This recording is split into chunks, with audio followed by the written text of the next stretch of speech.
जय शिवराय, जय भीम, बिस्मिल्लाहिर्रहमानिर्रहीम, अल्हम्दुलिल्लाहि रब्बिल आलमीन, इय्याका नअबुदु इय्याका नस्तईन, इन्ना फताना फतहुम मुबीन, अल्लाहुम्मा सल्लि अला सय्यदना शफीआना मुहम्मद व बारिक सल्लिम।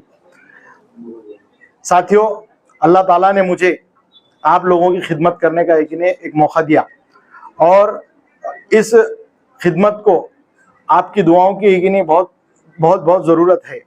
साथियों, मैं देश जनहित पार्टी के माध्यम से नांदेड़ उत्तर के लिए उम्मीदवारी के लिए खड़े वाला हूं।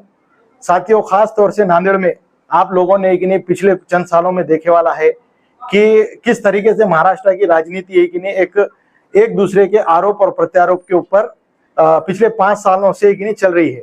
साथियों, जिन लोगों को आप लोगों ने चुन के दिया वो आमदार खासदार वो तो बन जाते, मगर बन के आने के बाद गरीब जो जनता है उनके बारे में उनको विसार हो जाता और वो गरीब जनता के जो मूलभूत सुविधा है, उनके बच्चों की पढ़ाई है, उनके घर में कोई अगर बीमार होगा तो उनके दवाखाने हॉस्पिटल का जो प्रॉब्लम है, ये सब चीजों को वो लोग भूल जाते।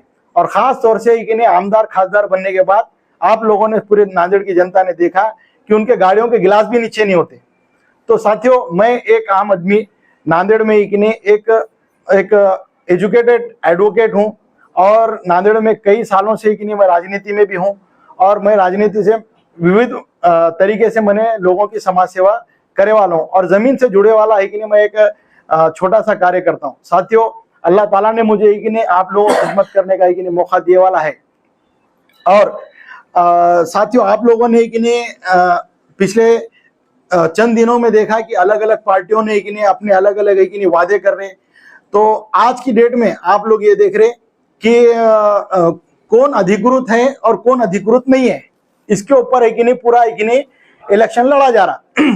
उत्तर में देखा जाए तो एक कांग्रेस के उम्मीदवार हैं और एक शिवसेना उद्धव बाला साहब ठाकरे इनके एक उम्मीदवार है। तो आप लोग ये देख रहे कि ये दोनों भी उम्मीदवार क्या कर रहे मालूम क्या, एक दूसरे के ऊपर मैं अधिकृत हूं और मैं अधिकृत हूं। तो मैं आप लोगों को बताना चाहता हूं कि अधिकृत का मीनिंग क्या है। अधिकृत यानी कि कौन कायदेशीर है और कौन लीगल है, कौन इलीगल है। तो आज ये पूरे दोनों के जो इलेक्शन चल रहे एक दूसरे के ऊपर मैं अधिकृत हो बोल रहे। तो आप लोगों को मैं बताना चाह रहा हूं कि आप लोग ये अधिकृत और लीगल और इलीगल इन बातों में बीच में ना पड़े और लोगों ने सीधा सीधा देश जनहित पार्टी के जो उम्मीदवार है एडवोकेट इंजी खान, मुझे आपके जो मूल्यवान है वो और दियो। और मैं आप लोगों से वादा कर रहा हूं कि आपके जो भी समस्याएं रहेंगी मैं उसको जायज मकासद को आपके मैं पूरा करूंगा। साथियों, दूसरा आप लोगों ने देखा कि महाविकास जो आघाड़ी है, महाविकास आघाड़ी के उद्धव साहब नांदेड़ में आए और नांदेड़ में आके क्या बोले कि अधिकृत उम्मीदवार हमारे संगीता पाटिल डक है और नाना पटोले सिर्फ 10 मिनट के लिए आए उत्तर में और 10 मिनट के लिए आके क्या करे मालूम क्या, अब्दुल सत्तार हमारे अधिकृत उम्मीदवार है बोल रहे। तो आप पहले तय करो कि तुम्हारी महाविकास आघाड़ी एकजुट है या नहीं है। तो आने वाले दिनों में फिर बाद में से यही चलेगा, हाईकोर्ट में मैटर जाएगा, फिर नांदेड़ में ये सुप्रीम कोर्ट में मैटर जाएगा। तो नांदेड़ की जनता आने वाले 5 सालों में और क्या हो जाएगी, कंफ्यूज हो जाएगी कि हमारा विकास कौन करेंगे। तो ये अधिकृत लीगल और इलीगल में नांदेड़ की जनता ने नहीं पढ़ना चाहिए। और जो अधिकृत उम्मीदवार है देश जनहित पार्टी का ऑप्शन है उनके लिए कि कौन लीगल है, वो लीगल को डायरेक्ट आपके मता दे के भारी मतों से देश जनहित पार्टी के उम्मीदवार को जीता। साथियों, दूसरा आपने देखा कि नांदेड़ में महायुति की भी रैली हुई जिसमें अपने देश के पंतप्रधान मोदी जी आए और अपने नांदेड़ के सीएम साहब आए। तो इनके क्या मुद्दे रहे, खाली उन्होंने एक ही बात बोले कि 370 और पाकिस्तान। तो अपने को नांदेड़ वालों को ना 370 से फायदा है ना पाकिस्तान से कोई फायदा है। लोगों के विकास कैसा हुआ नांदेड़ पे, इसके बारे में किसी ने भी चर्चा नहीं करा। ये महाविकास आघाड़ी और महायुति एक दूसरे के ऊपर, पहले महाविकास आघाड़ी क्या कर रही कि पूरे इन्हों गद्दार है उन्हों गद्दार है ऐसा बोल रहे। फिर महायुति क्या कर रही मालूम क्या, जो मुद्दे लोगों के काम के नहीं है वो मुद्दे बोल के लोगों को सिर्फ भावना आहत करके इलेक्शन लड़ना चाहिए। तो ये दोनों भी जो है ये आज की डेट में जो महाराष्ट्र की जनता है इन दोनों से भी उकताए वाली है। और हर बार की तरह इस बार नए चेहरे को नांदेड़ की जनता मौका देना चाहिए। तो मेरा आप लोगों से यही निवेदन है कि आप मुझे देश जनहित पार्टी को ये करो। और मैं और एक बात बताना चाहूंगा कि किसने क्या विकास करे वाला है, कि आप लोगों ने देखे कि खुतबे नगर को महायुति के जो उम्मीदवार है अब्दुल सत्तार साहब, तो अब्दुल सत्तार साहब ने एक ने पिछले इलेक्शन हुए डीपी सावंत के, तो डीपी सावंत के इलेक्शन में बोले कि मैं खुतबे नगर को सिंगापुर बनाता हूँ, बरोबर। फिर उसके बाद एक क्या करे मालूम क्या, ये संगीता पाटिल ढक जो है महायुति के, इनके नगर सेवक का कार्यकाल है, महिला बाल विकास में सभापति रहे वाले, कि आज इन्होंने, मेरा इन दोनों से भी एक सवाल है कि इन्होंने नगर सेवक रहते हुए इनके वार्ड को क्या करें। दोनों भी बोले कि हम वार्ड को ऐसा करेंगे वैसा करेंगे, नगर सेवक रहते हुए इन्होंने कुछ नहीं कर सके, तो इन्होंने आमदार बनने के बाद भी कुछ नहीं करने वाले, सिर्फ एक पोस्ट से बड़ी पोस्ट पे जाने के लिए इन्होंने ना कोशिश में लगे वाले। पिछले 40 साल से इन दोनों से भी कोई कार्रवाई, जनता की कोई कार्रवाई नहीं हुई। और दूसरी बात यह है कि अभी जो नांदेड़ के इलेक्शन होने वाले, सबसे पहले आप अगर पूरी जनता देखेंगी तो आप लोग जो है, जो भी हर समाज, तो उनके जो बच्चे हैं उन्होंने आईटी इंजीनियर बने वाले हैं, सिविल इंजीनियर, ये वो अलग अलग इंजीनियर बने। मैं नांदेड़ में पिछले 50 साल से एक भी आईटी हब है ना नांदेड़ में नहीं हुआ। तो इस माध्यम से मैं जब जिस दिन एक मैं चुन के आऊंगा, तो सबसे पहले मेरे इंजीनियर जो नौजवान तबका आज बेकार घूम रहा, सिर्फ गुंटेवारी के फाइला लेके इंजीनियर बच्चे घूम रहे, हर समाज का बच्चा इंजीनियर बनने वाला, नांदेड़ में कोई रोजगार नहीं है और उनको पुणे में अपने माँ बाप को छोड़ के जाना पड़ रहा। सबसे पहले मैं आने वाले दिनों में आईटी हब नांदेड़ में लेके आऊंगा। और आज तक आप लोगों ने देखे कि मुस्लिम जो एरिया है, मुस्लिम एरिया के अंदर है ना एक ही स्कूल है, कौन सा, मदीना तुलूम गवर्नमेंट का, और वो आज से 50-60 साल पहले जो बिल्डिंग बने वाली वही बिल्डिंग है कि नहीं खस्ता हालत में चल रहा है, और वहां पे भी विवादित चल रहे पूरे, कोई बिल्डिंग का डेवलपमेंट नहीं है, कुछ नहीं है, क्या नहीं है। एक ऐसी स्कूल बनाऊंगा 10वीं 12वीं की, जैसे जिस तरह से शाइन एकेडमी काम कर रही बेंगलुरु में, उस तरीके की एक बिल्डिंग मैं पहले शुरू है कि नहीं, हर समाज के लिए, खासतौर पर मुस्लिम समाज के लिए कि नहीं, मैं वो है कि नहीं एक बिल्डिंग बनाऊंगा और 10वीं 12वीं तक के लिए ना फ्री एजुकेशन है ना पूरे मुस्लिम समाज के बच्चों को दूंगा।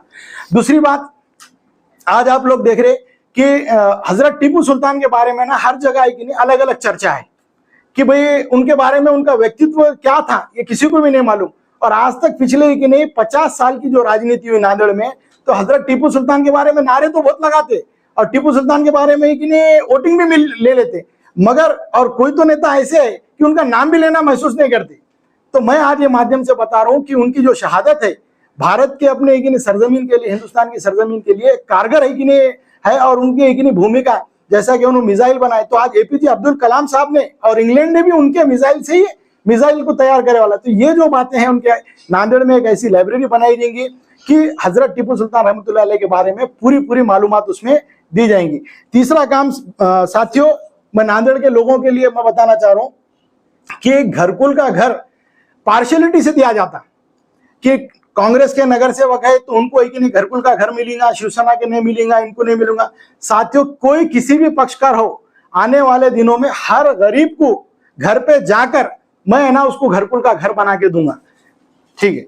और मैं आप लोगों से ये उम्मीद करता हूं, नांदेड़ की जनता से, कि आप जरूर एक नया चेहरा, जिस तरीके से आज से कि नहीं 1978 में नूरुल्लाह खान साहब को नांदेड़ की जनता ने मौका दिया था और उन्होंने इतना जबरदस्त काम किए थे जनता पार्टी से कि वो आज तक है ना हर समाज, हिंदू मुस्लिम मराठा सिख ईसाई, हर कोई उनके काम को है ना याद करता।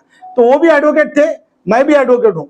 आज है कि नहीं उनको कांग्रेस के है बोल के चुन के नहीं देते, अगर उनको कांग्रेस पार्टी के रहते तो शायद गिर जाते थे, उनको जनता पार्टी के है बोल के उनको दिए थे। और ये जो कांग्रेस पार्टी है, अपना सेकुलर का जो चेहरा है वक्त के हिसाब से ना बदलते रहती, मुसलमानों पे जुल्म हो रहा तो सौम्य भूमिका में रहती, और लेकिन उनको खुद वोट मांगने का रहता हम सेकुलर का नारा लगाते। तो ये जो भी हमारी लड़ाई महाविकास आघाड़ी और महायुति की, इनकी जो दिशा भूल राजनीति है कि एक दूसरे के ऊपर आरोप प्रत्यारोप कर रहे, इसके खिलाफ में हमारी है कि दोनों भी ये लोग है कैसा है मालूम, एक दूसरे पे आरोप एलिगेशन में 5 साल निकाल रहे। क्या मुद्दे लेके चुनाव में लड़ रहे? हम चुनाव में लड़ रहे कि भाई हर इंसान को मिलेगा न्याय, जो भी जनता है नांदेड़ की, हर समाज के एक आदमी को ना यहाँ पे न्याय दिया जाएगा। और बोलिए ना, ये जो आपकी जो पार्टी है नांदेड़ समय, जैसा कि आप उम्मीदवार हैं जनता पार्टी, महाराष्ट्र में आप कितने चुनाव लड़ा रहे हैं? पूरे महाराष्ट्र में है ना 15 से 20 हमारे सीट है कि नहीं लड़ा रहे हम, और ऐसी जगहों पे लड़ा रहे कि जहाँ पे गरीब, मुस्लिम, दलित, मराठा जो आज है कि नहीं आरक्षण के लिए लड़ रहा है जगह जगह पे, तो हम ऐसी जगहों पे है ना हमारे देश जनहित पार्टी के माध्यम से 15 से 16 सीट हम लड़ा रहे। और हमारे को विश्वास है कि हमारी सीट है ना चुन के आएंगी। तो मैं लोगों से यही रिक्वेस्ट कर रहा हूँ कि मैं एडवोकेट एनजी खान आप लोगों से हाथ जोड़ के विनती कर रहा हूँ, हर समाज को, कि मुझे एक नहीं भारी मतों से चुनाव जिताएं और आपके मूल्यवान वोट सिर्फ नए चेहरे को दें। बस।